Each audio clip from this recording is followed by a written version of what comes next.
محترم ناظرین، ہارون رشید ایک بہت بڑا بادشاہ گزرا ہے جس کی حکومت پوری دنیا پر تھی۔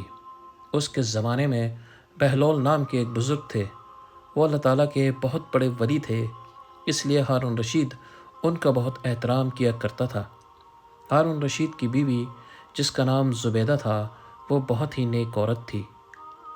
آج اس ویڈیو میں ہم آپ کو ہارون رشید اور اس کی بیوی زبیدہ کا بہت ہی دلچسپ واقعہ بتائیں گے، لہٰذا آپ لوگوں سے گزارش ہے ہماری اس ویڈیو کو پورا ضرور دیکھیں۔ ایک رات ہارون رشید اور اس کی بیوی زبیدہ میں کچھ بحث اور تکرار ہو گئی۔ اتفاقاً زبیدہ کے منہ سے نکل گیا، اے دوزخی۔ ہارون الرشید نے یہ سن کر کہا کہ اگر میں دوزخی ہوں تو تجھے طلاق ہے، اور اسی وقت ایک دوسرے سے الگ ہو گئے۔ لیکن چونکہ ہارون رشید کو زبیدہ سے بڑی محبت تھی، اس لیے اس کی جدائی سے بہت بے چین ہوا اور علماء اکرام کو جمع کر کے اس معاملے کا فتویٰ چاہا، مگر کسی نے اس کا جواب نہ دیا اور سب نے متفق ہو کر یہ کہا کہ اس بات کا علم صرف خدا کو ہے۔ ہارون الرشید دوزخی ہے یا جنتی، اس کا علم صرف خدا کو ہے۔ ایک لڑکا ان علماؤں کی جماعت سے کھڑا ہوا اور کہنے لگا، اگر اجازت ہے تو میں کچھ جواب دوں۔ سب لوگ حیران رہ گئے کہ جب اتنے بڑے بڑے علماء اس مسئلے کا جواب میں عاجز ہیں، پھر یہ لڑکا کیا جواب دے گا؟ ہارون رشید نے اس لڑکے کو اپنے روبرو بلایا اور کہا کہ تم ہی جواب دے دو۔ اس لڑکے نے کہا کہ آپ کو میری ضرورت ہے یا مجھے آپ کی؟ ہارون رشید نے کہا کہ مجھے تمہاری ضرورت ہے۔ یہ سن کر اس لڑکے نے کہا کہ پھر آپ تخت سے نیچے اتر آئیے اور مجھے تخت پر بیٹھ کر جواب دینے دیجیے، اس لیے کہ علماء کا رتبہ بلند ہے۔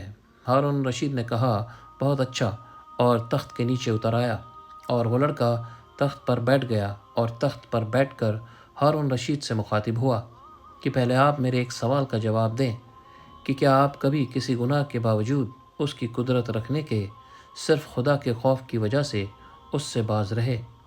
ہارون رشید نے کہا کہ ہاں۔ یہ سن کر لڑکے نے کہا، میں فتویٰ دیتا ہوں کہ آپ دوزخی نہیں بلکہ جنتی ہیں۔ سارے علماء پکار اٹھے کہ کس دلیل سے؟ اس لڑکے نے جواب دیا کہ قرآن کریم کی اس آیت سے اللہ تعالیٰ فرماتا ہے کہ جس شخص نے گناہ کا ارادہ کیا اور پھر خدا کے خوف سے اس سے باز رہا، بس اس کی جگہ جنت ہے۔ سارے علماء یہ سن کر واہ واہ کرنے لگے اور کہنے لگے، جو لڑکپن میں اس قدر ہم و ذکا کا مالک ہے، وہ بڑا ہو کر نہیں معلوم کس درجے کا عالم ہوگا۔ یہ لڑکا کون تھا؟ یہ حضرت امام شافعی رحمۃ اللہ علیہ تھے، جنہوں نے بڑے ہو کر علم و فضل کا تاجدار بننا ہو، ان کا بچپن بھی ممتاز اور افضل ہوتا ہے۔ پھر جو لوگ بڑے ہو کر بھی دین سے کوئی مس نہ رکھیں اور اگر ایمان دین کی مبارک شانوں میں سے کوئی گستاخی کریں تو کس قدر جہالت کی بات ہے۔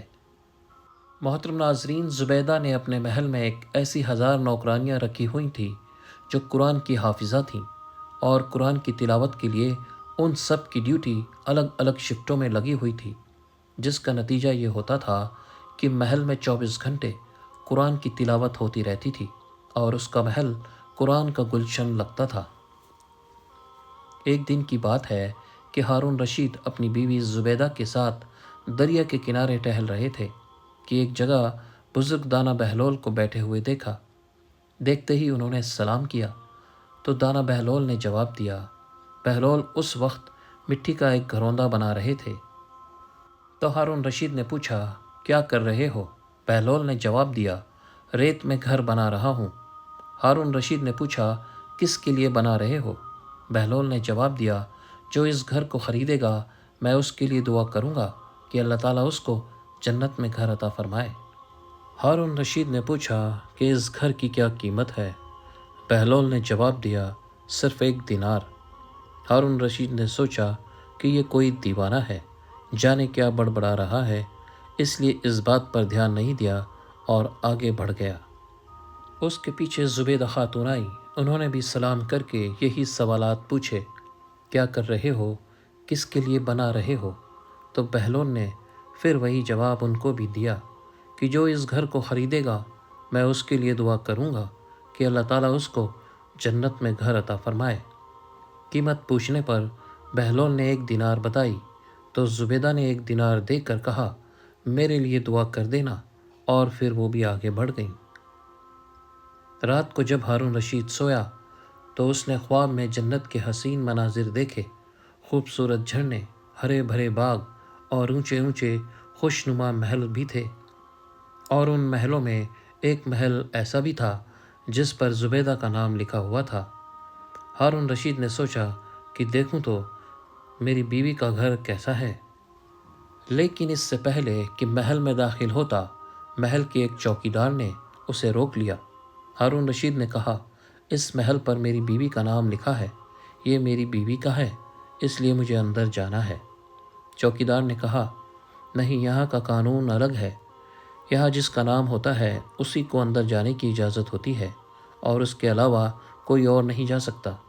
جب چوکیدار نے ہارون رشید کو پیچھے سے دھکا دیا تو ہارون رشید کی نیند کھل گئی۔ جاگنے پر اسے یقین ہو گیا کہ بہلول کی دعا زبیدہ کے حق میں قبول ہو گئی، اور خود پر افسوس کرنے لگا کہ میں بھی اپنے لیے ایک گھر خرید لیتا تو کتنا اچھا ہوتا۔ وہ ساری رات اسی افسوس میں کروٹیں بدلتا رہا۔ صبح آنکھ کھلی تو اس نے سوچا کہ آج ضرور میں دریا کے کنارے جاؤں گا اور بہلول سے دعا کروا کے اپنے لیے بھی ایک محل خرید لوں گا۔ اگلے دن ہارون رشید دریا کے کنارے بہلول کو تلاش کرتے ہوئے ادھر ادھر دیکھ رہے تھے کہ اس نے پھر بہلول کو اسی طرح کا مکان بناتے ہوئے دیکھا تو قریب جا کر سلام کیا، اور بہلول نے جواب دیا۔ اس کے بعد پھر وہی سوالات شروع ہو گئے۔ ہارون رشید نے پوچھا کیا کر رہے ہو؟ بہلول نے جواب دیا ریت میں گھر بنا رہا ہوں۔ ہارون رشید نے پوچھا کس کے لیے بنا رہے ہو؟ بہلول نے جواب دیا جو اس گھر کو خریدے گا میں اس کے لیے دعا کروں گا کہ اللہ تعالیٰ اس کو جنت میں گھر عطا فرمائے۔ ہارون رشید نے پوچھا کہ اس گھر کی کیا قیمت ہے؟ بہلول نے جواب دیا اس کی قیمت پوری دنیا کی بادشاہی ہے۔ ہارون رشید نے کہا اتنی قیمت تو میں نہیں دے سکتا، لیکن کل تو 1 ہی دینار کے بدلے دے رہے تھے، اور آج پوری دنیا کی بادشاہی مانگ رہے ہو۔ بہلول نے کہا بادشاہ سلامت، کل بن دیکھے معاملہ تھا اور آج دیکھا ہوا معاملہ ہے۔ کل بن دیکھے سودا تھا اس لیے سستا مل رہا تھا، اور آج چونکہ جنت دیکھ کر آئے ہو اس لیے اب اس کی قیمت زیادہ دینی پڑے گی۔ محترم ناظرین، ہماری مثال ایسی ہی ہے کہ آج ہم نے اللہ اور اس کے رسول کو بن دیکھے مانا تھا، اس لیے جنت بڑی سستی ہے، لیکن جب موت کے وقت کی آخرت کی نشانیاں دیکھ لیں گے تو پھر اس کے بعد اس کی قیمت ادا نہیں کر سکیں گے۔ اللہ تعالیٰ ہم کو صحیح راستے پر چلنے کی توفیق عطا فرمائے، آمین یا رب العالمین۔ محترم ناظرین، اگر آپ کو ہماری یہ ویڈیو پسند آئے تو صدقہ جاریہ کی نیت سے ہماری ویڈیو کو لائک کریں، شیئر کریں، اور ہمارے چینل کو سبسکرائب ضرور کریں۔ جزاک اللہ۔